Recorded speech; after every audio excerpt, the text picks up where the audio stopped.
It began this morning with an exchange of nasty tweets between Senator Bob Corker and President Trump, and intensified this afternoon with the announcement from frequent Trump critic Senator Jeff Flake that he will not seek re-election next year.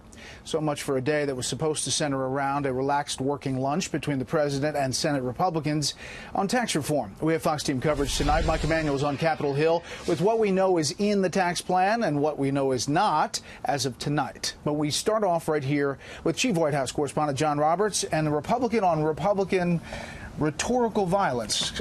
Quite something today, John. It was really unbelievable, Brett, but it was another day, another extraordinary moment in the Trump administration, something that I have never seen before. A senator rising in the Senate to rip his own party's president.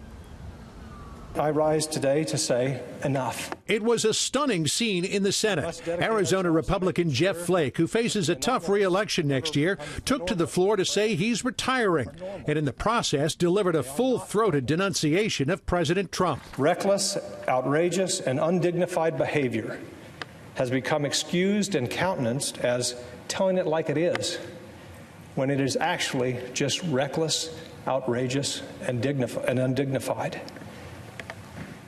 And when such behavior emanates from the top of our government, it is something else.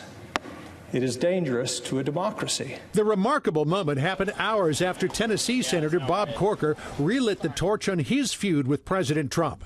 In an interview this morning, ripping the president for tweeting that 401k contributions were off limits in the debate over how to pay for tax reform. Hopefully the White House will step aside and let that occur in a normal process. I know recently the White House in a couple of cases has been taking things off the table, and I would just say there's a lot of work to be done. The spinach part of this, the tough part of this is upcoming over the next several weeks. President Trump, who has long insisted that when he gets hits back harder, tweeted in part, Bob Corker, who helped President Obama give us the bad Iran deal and couldn't get elected dog catcher in Tennessee, is now fighting tax cuts. But Corker didn't stop, giving more interviews in the halls of Capitol Hill, announcing he wouldn't support the president's re-election and now regrets backing him in the first place, and accused the president of debasing the nation. I don't think there's any question, but that's the case, just in the way that he conducts himself and goes to such a low level. I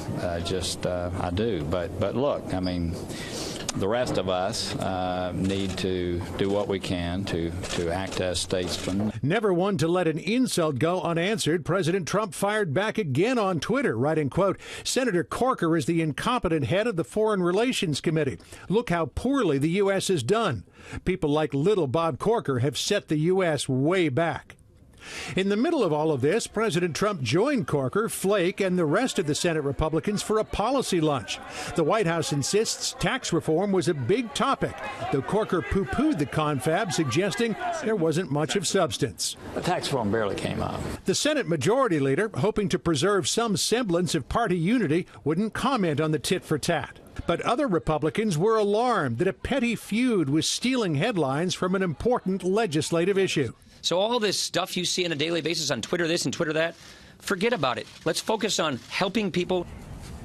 When asked about Flake's resignation, the press secretary today said given his past statements and his lack of support in his home state of Arizona, it was probably a good thing that he decided to retire. On Corker, Sarah Huckabee Sanders dismissed his criticism, saying he was probably simply trying to grab a few headlines on his way out the door.